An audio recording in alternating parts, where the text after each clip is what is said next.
now that we have our tenants added, we need to add the updated balances for each of the tenants.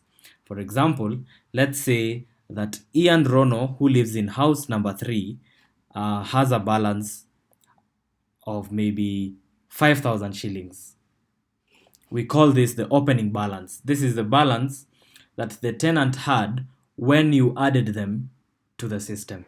So for example, to add this opening balance, we go to financials on the left, click on financials, then it opens up this inner tab, click on invoices. So we add an invoice to this tenant. For example, we click on add invoice at the top, and then the building is already selected. Click on the tenant. We said Ian Rono, so this is Ian Rono here. So the item, let's say because it is an opening balance, probably it's for rent or whatever thing the balance was for, we can just let's select other, because it could be a balance for rent together with other things. So let's select other. Okay, invoice amount, let's say we said 5,000 shillings. So the invoice date, this is by default it is selected to be today's date. You can leave it at that. Invoice status open, by default just leave it at that. If you want to add more details, these are the compulsory details. If you want to add more, just click on show more, and it gives you an option to add a memo to it. You can probably say this is the opening balance.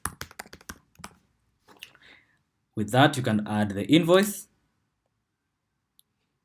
Okay, let's add another invoice to the tenant who lives in house number 1.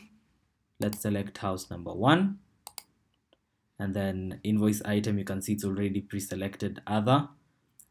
Maybe we can say the invoice amount is 10,000 shillings. So this is an opening balance of 10,000 shillings. The date is selected open, just leave it at that. Memo, opening balance, then add invoice. So this means that we have altered the balances for 2 tenants.